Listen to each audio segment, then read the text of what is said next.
Hello, everyone. As some of you may know, my name's Darren. For those of you that don't, my name is still Darren. And I wanted to record this video just to perhaps explain a little bit about how I found myself in the position or the situation of now sharing and teaching yoga as a full-time activity in my life. And I wanted to do this because some of you may be coming to in-person group classes. Some of you may be discovering this video online, perhaps on my website or maybe somewhere else. And some of you may be working with me from the perspective of yoga therapy. But there isn't always time or the right context in those situations always to explain perhaps my journey so far. And the reason I wanted to share my journey in this way, just a short part of it at least, is not because I want to hear myself talk about the journey, but because I found that in certain cases, when I share this story, it helps people to put into context their own journey, their own path, and also perhaps to understand a little bit more about the transformational power of yoga and its practice in our day-to-day lives. So without going all the way back, I'll just sort of mention the salient points that I found to be helpful when I've shared before. Essentially, I grew up in an environment and in a context and in a culture where there was a huge amount of emphasis on material success and on achievement. And what that translated into is a lot of pressure to do well at school, of course, like most of us, but also then to make it in the world, to make it in the world in some way. And what that really related to, at least as I understood it, it may not have been being taught to me in this way, but at least the way that I embodied it was that success looked like having a great job. And what is a great job? A great job is basically something that perhaps brings you money, brings you fame, brings you reputation, and looks good in the eyes of others, perhaps in the eyes of society. And so, having left university, I began my path into the world of the corporate world and work and business. And I was reasonably okay at it. I don't think I was exceptionally good, but I think I was reasonably okay. I think I was standing on the shoulders of my privilege. I was standing on the shoulders of the education I'd been given, and so on and so forth. And therefore, it was likely that me moving into that domain or those areas was going to go reasonably well. Whether it was to a great extent or a lesser extent, it was going to be somewhere in the middle.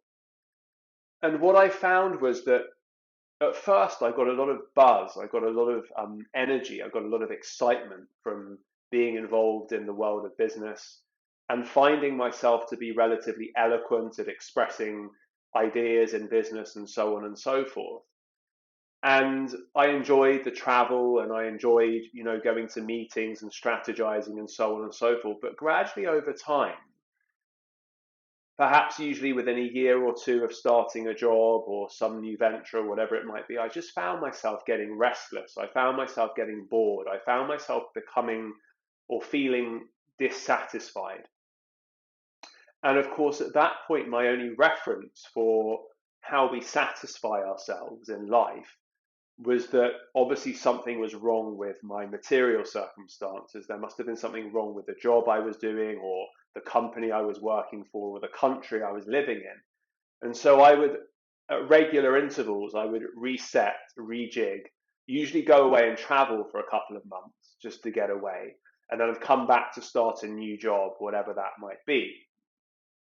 And what I found over time was that the more I changed, in terms of my circumstances, actually this feeling of dissatisfaction was growing and growing. The harder I worked, the bigger the deals got, the more elaborate things became.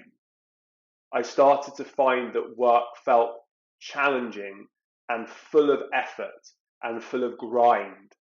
Um, I didn't feel at ease. I didn't feel comfortable, and as a result of that, I started to accumulate some kind of early stage minor health conditions. Nothing major, but some slightly high blood pressure. I used to have kind of pretty bad digestion issues, and in particular, as I've said to many of you, I suffered with insomnia, which is a classic case of an overactive mind, a restlessness, and an anxiety which sort of constantly accompanied me. And it's fair to say also I was pretty emotionally unstable as a result of having not really processed or dealt with things that had happened earlier on in my life. And so gradually as I got older, and I'm talking now about sort of coming into my early 30s, I just found that this pressure was growing, this dissatisfaction was growing, these health issues were growing. And generally I didn't feel particularly good. Physically, mentally, spiritually, I was adrift. I didn't really know what I wanted in life, and all I was really being guided by were these kind of patterns or these ideas that I wanted to be successful in this very kind of sort of narrow way. Anyway, to cut a long story short, I ended up moving to Nigeria, starting a business again. I tried to escape myself. I got a huge amount out of Nigeria. In fact, Nigeria was the place where it really sort of broke me and opened me up to new possibilities and new potential in my life. But I was essentially running away from the things that I thought I needed to run away from, but actually I just brought with me the same mindset, the same ideas and the same problems. So anyway, a few very challenging things happened at work when I was running my own company in Nigeria. And in addition to that, we had a break-in at our house in the middle of the night and were surrounded by six men in the middle of the night, sort of taking laptops and phones and watches and all of these kind of things, which when I look back on it now, there's something quite interesting about that, because those were all the things that at the time I valued so much. I remember quite amusingly arguing with one of the robbers about taking this very expensive watch that I had, that I even lied about the fact that my mum, who's passed away, had actually given it to me. And they actually gave it to me. So that was interesting. I got to hold on to that. But all of the other stuff, all the trainers and hats and clothes and things, the things that now, for those of you that know me, I'm far less interested in, all just kind of walked out the door with them. And, I hope they got good use out of them. Anyway, that experience, not to make light of it, was a pretty heavy experience. And alongside that experience, about kind of a year previous to that, I'd also been experiencing a lot of very, very bad back pain. And when I went to see my osteopath in London, he said, "Oh, I think you should start stretching and doing some yoga." So, being diligent, I did exactly that. And what started as maybe just practicing once a week with a wonderful teacher in Nigeria turned to going to all of her classes in the week, which was about 3 or 4 classes. And then starting to meditate on my own at home and so on and so forth. And just beginning to notice that, wow, there's this other place that I can go to that doesn't involve rushing, it doesn't involve grasping or trying to achieve something or competing or pressuring myself or putting myself in intense situations. There's a place I can go that sort of brings me down. And it sort of, when I say down, I don't mean in a sort of my mood was down. It brought my energy down into a sort of a place of more balance, more reflective spaciousness, I guess. So anyway, that was kind of rolling on in the background. And then after the robbery, I decided to come to London for a month because I really wasn't feeling great in any way, shape or form. And when I got to London, I started practicing yoga, meditation every day. And I did that for about 30 days. And I was not practicing on my own at that point. I used to go to a studio around the corner from where I lived and I practiced. And then after a month or so, I decided, okay, right, it's time to go back to Nigeria, sort of, face the music and so forth. And on the way back to Nigeria, I stopped in the bookshop at the airport. And this book called out to me. And the book was The Power of Now, very famous book. I'm sure many of you have read it, by Eckhart Tolle. And I thought, yeah, this is interesting. I'd never really bought kind of a spiritual book before, or a self-help book, or whatever it might be called. So I bought it, put it away in my bag, and off I went to Nigeria. Got back to Nigeria, got back to my house, And just before I went to bed, I thought, oh, I'm just gonna read this book, start reading it. So I read the first, I think it's the first couple of chapters, and in the first couple of chapters, I can't remember exactly, it might have been the first chapter or the second chapter, he basically talks about this experience of him feeling so low and so down, and then waking up, I think, the next day and just feeling like in this state of euphoria and this state of connection to everything, and like sort of everything that he thought was troubling him and causing him problems had just fallen away. And of course, he moved into a very, very deep state for a long time, and now is one of the great sort of world spiritual teachers. Anyway, I read this chapter or two, put the book down, went to bed. I woke up the next morning, and I'm not going to try and compete with Eckhart, but I basically had the experience, whether it was to the same intensity or not, I don't know, of exactly what he described in the book. I just woke up, I opened the curtains, and there used to be sort of a green sort of area in front of the window. The sun was beaming and bright as it is in sort of, hot Lagosian tropical mornings.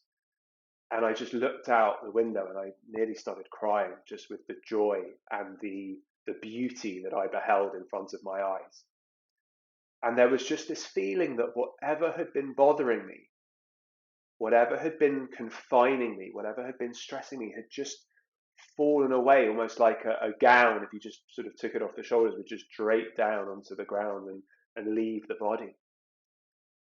And I really didn't know what was going on. It felt wonderful, and I felt open and spacious and calmer and in touch with what was going on around me. Something had changed in a huge way, and I didn't know what it was. And this was just day one. So I continued reading that book. I continued practicing, and now I started practicing on my own. I bought a couple of books. I started writing out little sequences to practice for asana and so on. And I've been practicing that every day ever since that moment. And from there, well, life started to change. And what I mean by that is that something had shifted within me. And what I feel that the last however many years it's been since that moment has been about realigning my external world in order to be aligned with the inner shift that I experienced. Now, I won't go into the sort of the yoga philosophy and the teachings behind it, because that's something we can cover another time and we regularly talk about in class. But what I can say is that the practice of yoga caused a profound shift in my state of being, in my state of feeling, in my state of how I connected and connect to the world, in my relationship with myself, in my relationship with my partner, in my relationship with friends, and now with my daughter as well. And it made me realize that if we prioritize peace, really prioritize peace, not say, oh, I want peace, but just continue to do everything else, and realize that there is sacrifice involved in moving towards peace, material sacrifice, personal sacrifice, emotional sacrifice, ego sacrifice. If we realize that and we begin to practice moving towards peace, then we can affect a profound transformation.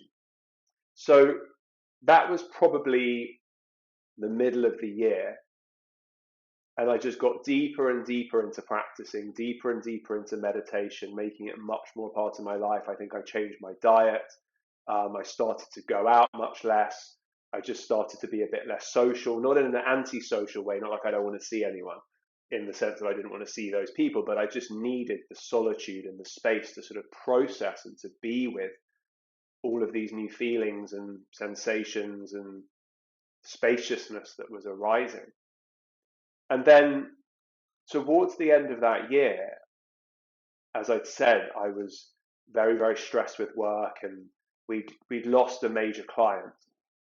And usually if we'd lost a client, the Daryn of old, in inverted commas, would have called a war room, as I think they're called these days, in terms of, right, how are we going to replace this client? What's the strategy? How are we going to rebuild the business? But in that moment, I just did not care anymore. I did not care. I wasn't motivated. I had absolutely no interest in in finding another client or trying to sustain the business anymore. And it just arose naturally within me that I decided, no, I can't do this anymore.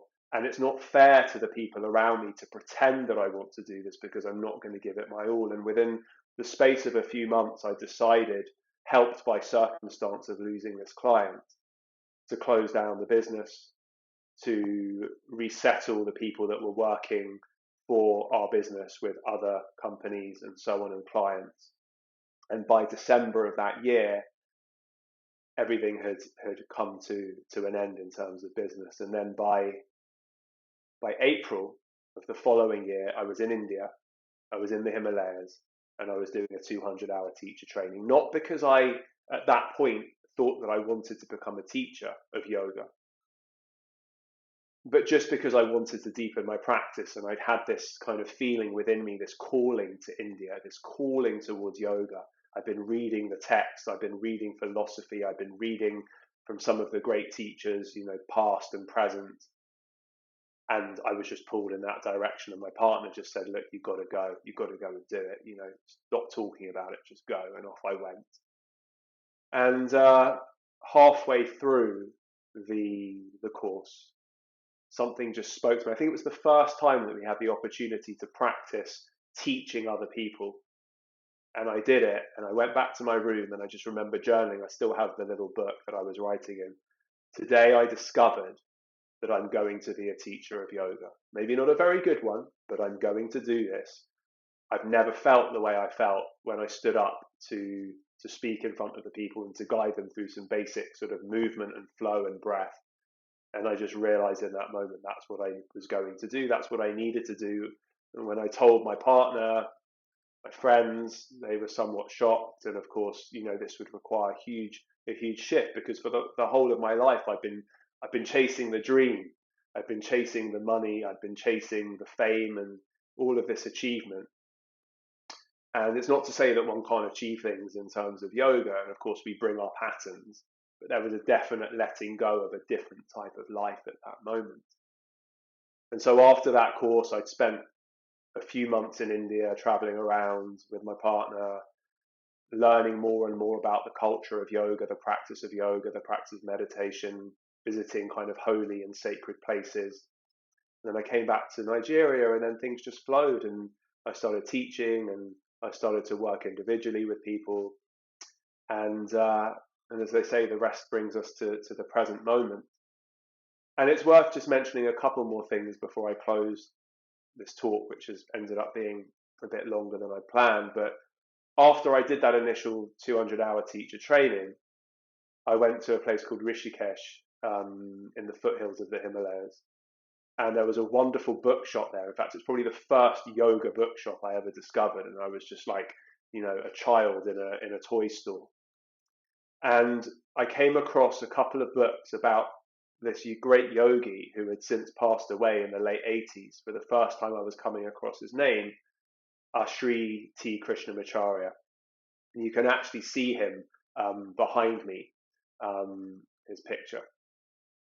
And I just started reading about this great yogi who was just incredibly inspiring in terms of the journey that he'd taken, the way in which he practiced, the way in which he taught, the way in which his teachings had evolved over life. And what I understood was that this was actually one of the yogis, if not the yogi, that had influenced pretty much all of the different lineages, if we can call them that, of yoga that we are familiar with today. So the Ashtanga Vinyasa, the Iyengar yoga, the sort of the flow vinyasa, etc.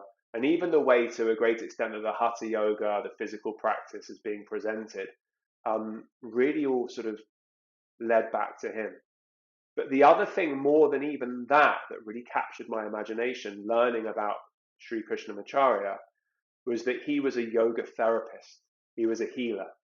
And he was someone who'd spent many years studying the art of yoga therapy and Ayurveda and all of the things that are needed to help people on their journey towards balance and health. And I was just fascinated with this way of working with people individually. And I decided in that moment, I didn't quite know when, that I was going to find out how I could study in his tradition. Anyway, to fast forward, that turned into me enrolling in and being accepted to study at the Krishnamacharya Yoga Mandiram in Chennai for a 2-year course. It was about an 800-hour course, really going through all of the foundational aspects of his teachings and his son, TKP Desikachar. And a huge component of the philosophy and understanding that. And really, for me, that was the moment where I understood that philosophy is the underpinning of yoga in order that we can understand the direction in which we want to take our experiential understanding of yoga. So anyway, I attended that course, and then during that course, the pandemic came in, so we ended up completing it online, started it in 2019, finished it 2021. And since then, obviously been teaching in that tradition, sharing from that tradition, and have also recently completed a 300-hour yoga therapy training with a family of one of his last, Krishnamacharya's last living senior students, and his son and his family. And so with that, I've entered into the world of yoga therapy as well. So that's just a kind of a brief background. And what I'd like to finish by saying is that the reason that I've spent a lot of time in recent years, not just practicing for myself, but learning, studying, and sharing, is because if you'd have told me 6 or 7 years ago that there was a possibility that I could feel the way that I do now. Now, I'm not trying to sort of sell some huge vision here and say that I always feel wonderful and floating on air and all of this kind of thing. But what I can say from my heart is that I feel so much better. I feel so much more at peace. I feel so much calmer. I feel so much more certain about the things I should be doing and shouldn't be doing. And I have a much better sense of who I am. The journey still continues. The patterns still need to be unraveled. The journey is endless in some ways when it comes to a point, but in terms of time, there is, lifetimes, we might say, to continue the journey. But from the relief and from the healing and from the removal of suffering that I have felt by coming into the practice of yoga and learning in the way that I have from these wonderful teachers, it just felt like an obvious next step to be able to share the little that I've learned as humbly as I can, and trying to teach according to my knowledge in the most traditional but relevant way possible. So there you go. I wanted to just share that. That was probably longer than I'd anticipated, but could have gone on for much, much longer. Hopefully that gives you a little bit of context to who I am, to my background, to why I'm teaching, to what I'm teaching. And hopefully I'll record some more videos and share them with you. And if we're not already in touch, hopefully we'll get to meet in a class, either in a group, or we can work one-to-one at some point in the future. So thank you for joining me today. Thank you for listening. Take care. Namaste.